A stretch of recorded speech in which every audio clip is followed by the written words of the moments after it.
Assalamualaikum warahmatullahi wabarakatuh. Selamat siang Bu, gimana kabarnya? Apakah sehat? Waalaikumsalam warahmatullahi wabarakatuh. Kabar saya sehat, alhamdulillah. Selamat siang. Perkenalkan, nama saya Triyuniko Malahati dari S1 Prodi Kebidanan Universitas Medika Suherman. Di sini saya akan membawakan penyuluhan kepada Ibu tentang rematik. Apakah Ibu bersedia? Bersedia. Sebelumnya perkenalkan dahulu siapa nama Ibu dan umur. Nama saya Ibu Siti Supartina, umur 50 tahun. Dan saya ingin bertanya, apakah Ibu sudah tahu apa itu rematik? Ya, setahu saya sih rematik itu ya rasanya ya sendi-sendinya pada sakit. Baik, di sini saya akan memberikan penjelasan tentang pengertian rematik, tanda gejala rematik, penyebab rematik itu sendiri, pencegahan, serta pengobatannya. Yang pertama yaitu pengertian rematik.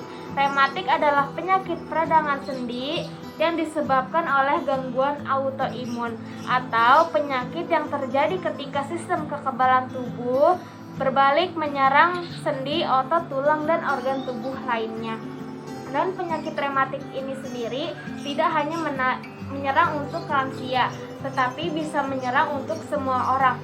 Namun kebanyakan yang terserang itu untuk lansia di atas umur 40 tahun.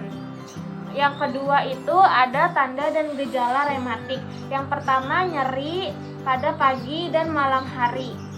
Yang kedua gerak terbatas, misalnya menggunakan pakaian. Yang ketiga, nyeri pada persendian setelah beraktivitas berlebihan karena mungkin kelelahan jadi menjadi nyeri.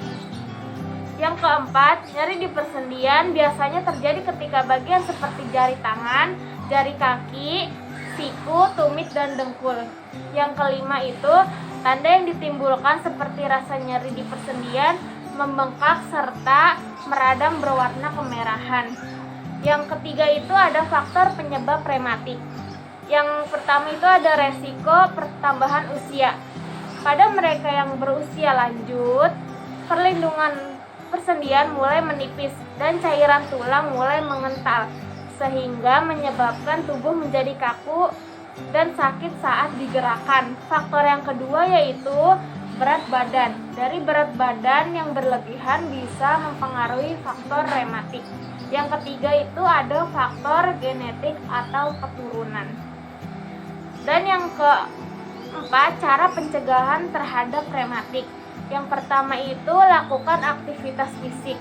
Mungkin banyak orang yang mengira dengan melakukan aktivitas fisik dapat memperburuk sendi. Namun, peneliti mengatakan dengan melakukan aktivitas sendi dapat memperbaik jaringan persendian.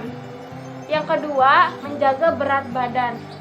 Berat badan ini sangat ngaruh untuk pencegahannya. Yang ketiga, atur pola makan.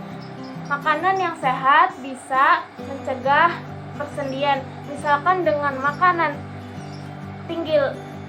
yang tidak tinggi lemak, vitamin D, vitamin C, buah-buahan. Yang keempat itu mengurangi asupan lemak hewani.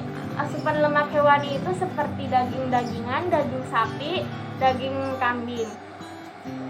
Dan yang kelima itu cara pengobatan rematik. Caranya dengan konsultasi kepada dokter, karena agar mengetahui penyebab rematik dan pengobatan mana yang tepat untuk kita. Yang kedua itu terapi panas dan dingin. Terapi panas dan dingin ini misalnya dengan menggunakan air dingin dan menggunakan air panas untuk mengurangi peradangan dan pembengkakan dan sangat membantu mengurangi rasa nyeri.